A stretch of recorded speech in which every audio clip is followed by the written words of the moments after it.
Pues si sale, hermanos, pidamos a nuestro Padre Dios que nos apoye en esta reflexión para su comprensión, entendimiento y sobre todo hacer la vida. Vamos a reflexionar sobre la lección número 40 del quinto año, la libertad social. La libertad del hombre exige el respeto y el buen uso de la libertad.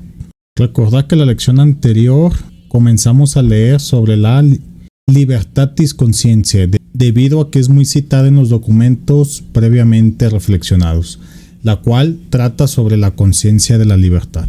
Ya como leímos en el eslogan de la lección, la libertad del hombre exige respeto y el buen uso de la libertad. Vamos a tener que es un tema controversial porque muchas veces lo que se nos dice o lo que las personas argumentan es precisamente que esta libertad es de ellos y que ellos saben qué hacer con su vida y que mientras no le hagan daño a nadie no hay por qué meterse en la vida de los demás. Lo cual pues en esta lección nos va a dejar claro que no es así, que sí tenemos libertad pero también tenemos obligaciones, responsabilidades sociales que implican precisamente el buen uso de esta libertad. Ya que precisamente con esta libertad lo primero que tenemos es que el hombre tiene el deber de buscar la verdad y parte de este deber es acoger la verdad cuando ésta se presenta. Ojo aquí, no quiere decir que alguien nos va a decir algo y lo vamos a creer porque él nos está diciendo que es la verdad. Aquí lo que se refiere es que precisamente con nuestra libertad que tenemos que meditar sobre eso que nos están diciendo, hacer conciencia y nosotros mismos bajo nuestra libertad considerar si llegamos a la verdad o no llegamos a la verdad con eso que se nos dice. De lo contrario tendríamos una imposición y eso atenta contra la libertad. También se tiene que no meditar sobre la verdad, pues de alguna manera se dice que es estar en contra de ella. El no meditar me refiero a ignorarla, no hacer caso, que nos entró por un oído y salió por el otro. En cuanto a la verdad evangélica, tenemos dos cuestiones que de alguna manera es un ciclo. Primero, a la persona que ya se le proclamó dicha verdad, tiene el deber de anunciarla. Y al mismo tiempo es derecho de los hombres que se les sea proclamada. Por si fuera poco, esto es un mandato de Cristo. También tenemos aquí que el obispo Ratzinger nos dice que se debe de respetar. Quiero pensar que vienen dos cuestiones. La primera, como tal, respetar la libertad de credo, como bien se puede entender, pero también me hace pensar que se refiere a un respeto que tenemos que dar en cuanto al anuncio y a la proclamación de la verdad evangélica. Es decir, lo tenemos que hacer por el simple hecho de ser cristianos, de estar bautizados. Y todo esto se lleva a cabo bajo la acción del Espíritu. Él es quien nos introduce hacia la verdad completa. Donde está el Espíritu del Señor, está la libertad, porque la verdad nos hace libres. Continúa el documento queriendo hablar sobre la libertad que se vive en el mundo. Aquí, pues nuevamente hacer la aclaración que el documento se publica en el año 1984, entonces el documento nos va a situar sobre el contexto de ese año, sobre la libertad que hay en ese año. Y lo digo porque pues son tiempos diferentes, formas de pensar diferentes y muy seguramente pues libertades diferentes. Este estudio inicia con la evangelización, el anuncio que nos hace Cristo, ya que Él nos hace la revelación de una libertad la cual se desconocía, en donde nos invita a entrar en comunión con Dios. Con este argumento se nos dice que la búsqueda de la libertad y aspiraciones de liberación inician con el cristianismo. Con esta breve introducción nos debe de quedar claro que de la libertad que se va a reflexionar no se trata de una libertad terrena, sino que va más allá. Es una libertad plena. Una libertad que sí contempla la parte terrena, pero que debe de trascender a lo espiritual con miras a la salvación personal y comunitaria. En la historia que se tiene sobre la búsqueda de la libertad hay varios puntos a destacar. Por ejemplo, en el Renacimiento se pensaba que si se profundizaba en el estudio de la filosofía y las ciencias naturales se iba a conquistar la libertad del pensamiento y por ello tener una especie de libertad porque se dominaban las leyes naturales. Y algo de razón debe tener este pensamiento. Por ejemplo, tenemos los avances en medicina que de alguna manera nos dan estas libertades en cuanto a la esperanza de vida, ¿no? En cuanto a nuestra calidad de vida, pero a mi pensar, es algo a medias porque la naturaleza fue creada por Dios, sabiduría y ciencia infinita, lo cual pues nunca vamos a alcanzar a conocerla completamente. A nuestros ancestros les tocó cierta ciencia, tecnología, a nosotros nos va a tocar algo y a nuestros hijos y futuras generaciones les seguirán trabajando en conocer la naturaleza. Por lo cual no vamos a obtener una libertad plena en cuanto al dominio de la naturaleza. En el lado espiritual se menciona a Lutero porque él luchó por una liberación de la ley en su época, lo cual pues es incompleta porque son las ideas de un hombre, de una persona, lo cual pues nunca va a ser pleno. Y me gusta este ejemplo que se da porque nos sitúa al inicio de la lección, cuando se nos presenta la verdad. Aquí la pregunta es, ¿la verdad de quién? Obviamente la verdad absoluta es de Dios, pero si viene una persona, posiblemente él entendió algo sobre la verdad, la acomodó a sus pensamientos, a sus ideas, a su forma de ser, y por eso yo les decía en un inicio, si se nos presenta la verdad, si viene de Dios, la cogemos tal cual, pero si viene de un hombre, tenemos que reflexionarla, meditarla, para que con la ayuda y gracia del Espíritu podamos llegar a la verdad. De lo contrario, por dar el contraejemplo, todos fuéramos luteranos porque él impuso sus ideas, él impuso su verdad. Posteriormente en la historia del hombre se da la Revolución Francesa y aquí pasa algo interesante porque se empieza a hablar de una libertad que debe de conducir a la felicidad del hombre, una idea que completa las anteriores. Se dice que las ideas anteriores son incompletas porque sí, efectivamente, el dominio de la naturaleza permite ciertas libertades, como la esperanza de vida, ya lo decía, como garantizar la alimentación, algunos servicios para la subsistencia del hombre, garantizar una vida digna. Sin embargo, en cuanto a la calidad de vida del hombre y su desarrollo, estas son las acciones mínimas a desarrollar. Por si fuera poco, esta libertad que se alcanza por el desarrollo de la ciencia y tecnología lamentablemente no llega a todo el mundo. Por eso se dice que es una libertad parcial. Otras libertades de las que se tienen que hablar es en cuanto al campo político y social del hombre. De alguna manera, no me gusta la frase, pero hace referencia al dominio del hombre sobre el hombre. Se logra abolir la esclavitud y aquí se nos dice que era una esclavitud extrema donde el hombre es dueño del otro hombre y el esclavo no tiene ningún derecho. El derecho a la cultura se alcanza para todos. Se reconoce a la mujer y al hombre con los mismos derechos en cuanto a lo social se refiere. También se reconoce la participación de todos los ciudadanos en la vida política del país y empieza a haber un rechazo hacia el racismo. En general, los derechos para todos los hombres y mujeres son iguales. Y también se habla de un reconocimiento hacia el individuo porque se empieza a respetar la libertad de pensamiento y decisión personal. Una libertad para con uno mismo. Sin embargo, no todo es bello, porque a raíz de que se empieza a profundizar en estos temas, también empiezan a surgir nuevas amenazas, incertidumbres, terrores que amenazan el deseo inicial de la libertad. Se comenta que surge a raíz de las ambigüedades que hay en el concepto de libertad. Por ejemplo, se empieza a dominar la naturaleza, se empieza a tener una mejor técnica. Se dan cuenta que el hombre puede destruir al otro hombre con las leyes naturales, por ejemplo la bomba atómica. Por lo que se nos pregunta, ¿no se está a un paso de destruir la libertad de los hombres del mañana? ¿Qué fuerzas pueden proteger al hombre de la esclavitud de su propio dominio? A este punto es necesario reestructurar el proceso de liberación. Y se habla de un proceso de liberación porque con el dominio de la naturaleza que se manifiesta en la tecnología, trae muchas consecuencias en otros campos de la vida del hombre. Por ejemplo, el poder tecnológico está ligado a la economía, es decir, quien tenga poder tecnológico también tiene poder económico, con lo cual se crea una desigualdad entre los que tienen el conocimiento y los usuarios de la tecnología. Lo más grave de esto fue lo que se vivió en su momento, que aquel que tuvo la mayor tecnología empezó a dominar en el mundo.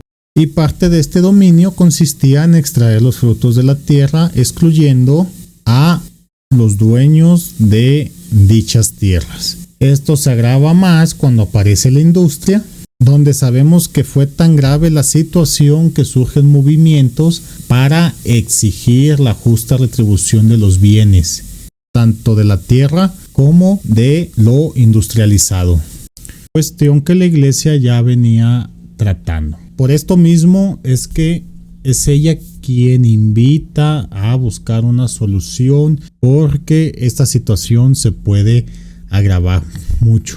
Por ejemplo, despojar de los bienes a los empresarios. Para ello se nos pone el ejemplo de la guerra y la revolución, que surge cuando las leyes no protegen a los ciudadanos. Entonces, si no se plantean correctamente, se corre el riesgo de tener una situación peor a la que se tenía inicialmente. Para evitar esto es necesario que se busque tanto el bien individual como el bien común, porque no podemos ir por la vida solamente pensando en nuestro bien sin considerar a los demás. Este es el motivo de las guerras cuando suceden entre naciones y revoluciones en el interior de un país. Por ello es necesario la justa retribución de las riquezas. Y esto se comenta a raíz de que había muchas naciones jóvenes que se independizaron del colonialismo en el que estaban sometidos. Ante esta situación pareciera que la idea de Dios y la libertad van en sentidos opuestos, porque se ha hablado mucho de que es necesario aplicar la moral en muchos aspectos de la vida, como la justa retribución, pero ya vimos que en aquel tiempo, si el hombre quería alcanzar la libertad terrena, tenía que hacer a un lado a Dios. Incluso se menciona que rechazando a Dios se llegaba a una verdadera libertad. Lo cierto de este pensamiento que buscan la libertad y se alejan de la moral es que consiguen lo contrario, empezando por la aparición de nuevas servidumbres, sometiendo a todos a un nuevo régimen y sobre todo destruyendo la libertad, sobre todo la libertad religiosa. Por lo que una libertad alejada de la verdad, de la moral, no es otra cosa que odio, terror y miedo. Por ello es tal como dice Jesús, la verdad os hará libres. Si esa verdad viene de Dios y un movimiento que rechace a Dios, pues crea una ruptura en la verdad. Por lo tanto, ese movimiento se queda a mitad de la conquista de la libertad. O como dice la lección, es un movimiento ambiguo. En este punto se encargan de hablar de la religión e iglesia. Primeramente debemos entender que son cosas diferentes. La religión es la manera en cómo yo me relaciono con Dios. La iglesia somos todos los bautizados, todos los creyentes en Cristo, por decirlo de una manera resumida. Y esto se hace porque se ha dicho mucho tiempo que la jerarquía es opuesta a la igualdad y que el magisterio está opuesto a la libertad de pensamiento. En pocas palabras, tratan a la religión y a la iglesia como algo en contra de la verdadera libertad. También, por otro lado, es claro que no debemos descartar la historia que ha tenido la iglesia, pero en términos generales, la auténtica religión, la auténtica fe, la auténtica iglesia como institución siempre ha visto por el hombre desde tiempos apostólicos y también ha visto por el desarrollo pleno del hombre, por lo tanto ha visto por su libertad y todo esto con miras a la salvación. Por ello es que la iglesia tiene que estar muy bien apegada a sus valores y principios cristianos. Por eso es que tienes la forma de hacer sus cosas. No es que los sacerdotes se manden solos, ni que nosotros laicos nos mandemos solos. Se necesita de una organización para que las acciones se realicen de la mejor forma posible y claro está, para cumplir la misión de la iglesia, la gloria del Padre y la salvación de los hombres. De aquí que se desprenda la doctrina social, porque es necesaria para la salvación de los hombres. Por otro lado, tenemos que para que el hombre alcance su salvación requiere ser libre.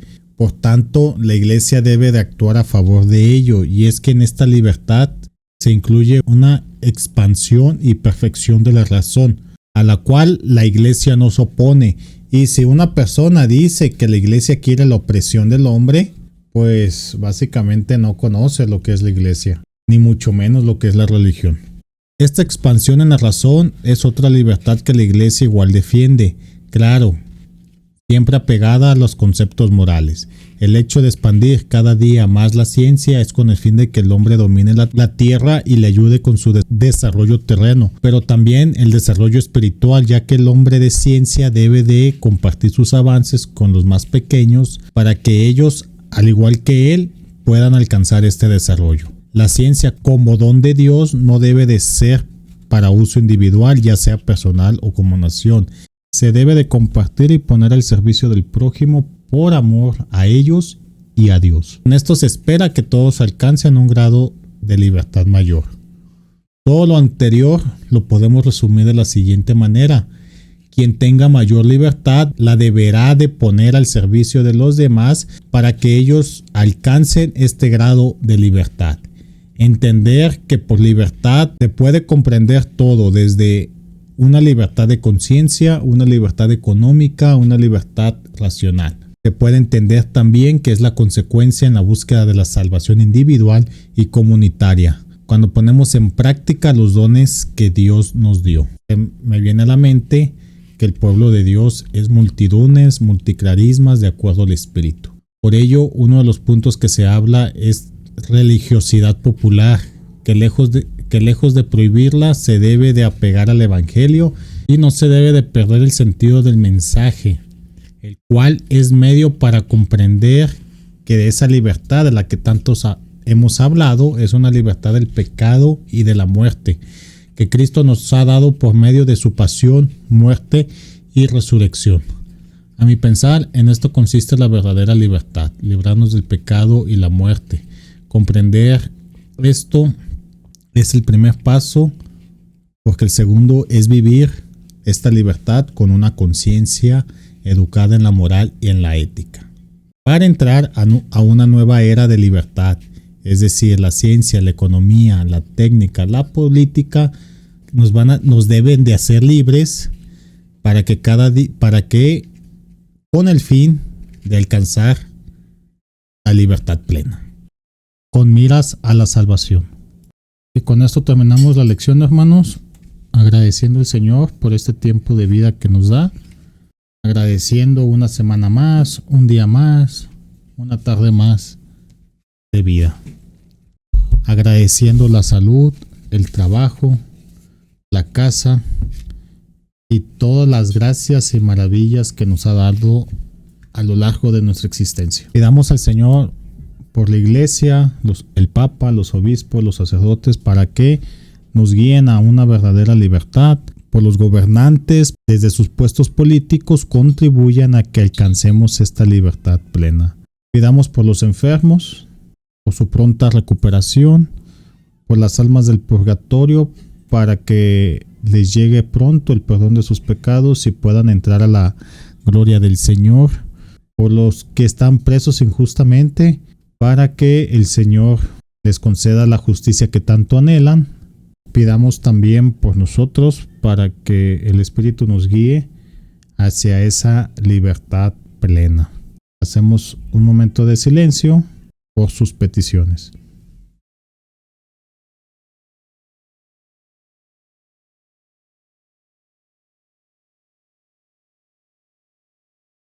Todo esto lo ponemos en manos de nuestro Señor Jesucristo para que sea Él quien interceda ante el Padre con la oración que Él nos enseñó.